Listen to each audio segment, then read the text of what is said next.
1071 કરોડના આંતરરાષ્ટ્રીય સાયબર ફ્રોડનો થયો છે પર્દાફાશ। ડિજિટલ ફ્રોડના 1090 ગુનાનો ઉકેલાયો ભેદ।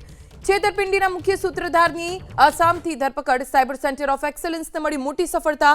લાઈવ ડિજિટલ અરેસ્ટ રોકી 10 પીડિતોને બચાવ્યા। અમદાવાદ, સુરત, જામનગરમાં થનારી છેતરપિંડી અટકાવી। અન્ય 5 રાજ્યના પીડિતોને પોલીસે ઠગાઈથી બચાવ્યા। સમગ્ર કેસમાં છેતરપિંડીનું ચાઇના કનેક્શન ખુલ્યું છે।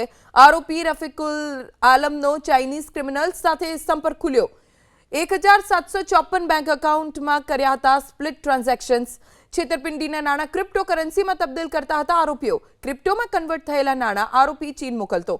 મોબાઈલમાંથી પોલીસને 23 ક્રિપ્ટો વોલેટ મળી આવ્યા છે। ક્રિપ્ટો વોલેટમાંથી 16 કરોડના વ્યવહારો મળ્યા।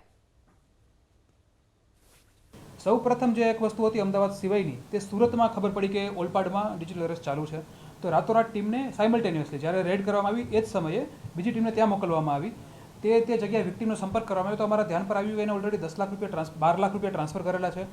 પ્લસ આ માણસે પોતાની દુકાન વેચી દીધેલી છે, પોતાની એફડી તોડાવી નાખેલી છે, ઘરેણાં વેચી દીધેલા છે અને 20 લાખ રૂપિયા પોતાની પાસે પડેલા છે અને 20 લાખ રૂપિયા નેક્સ્ટ ડે ટ્રાન્સફર કરવા જઈ રહ્યા હતા।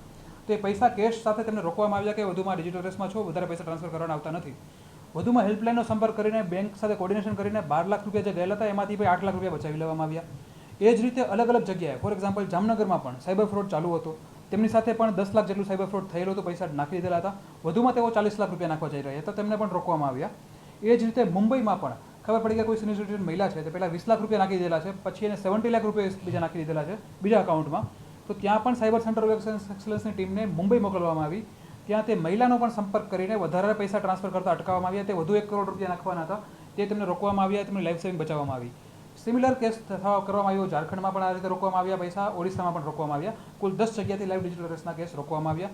વધુમાં જે બી એકાઉન્ટ્સ છે, એકાઉન્ટ્સ બ્લોક કરવામાં આવેલા છે, તેના પરથી પૈસાની રિકવરી પણ ચાલુ છે અને આ જે વિક્ટિમ્સ છે એમને પણ બચાવી લેવામાં આવ્યા છે।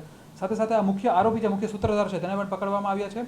તેમની સાથે વધુમાં પણ જે ડિટેલ્ડ એનાલિસિસ કરીને ક્રિપ્ટોનું જે સાઇફનિંગ થાય છે તેનું કઈ રીતે રોકી શકાય, કઈ રીતે પોલિસી બનાવી શકાય, ગેમિંગના પૈસા કઈ રીતે એક પ્રકારે પોલિસીથી રોકી શકાય છે અને તેનું પર પ્રોપર કોર્ડિનેશન કરવામાં આવશે અને વધુમાં બીજા જે બેંક એકાઉન્ટ મળેલા છે તેની પણ તપાસ કરવામાં આવશે।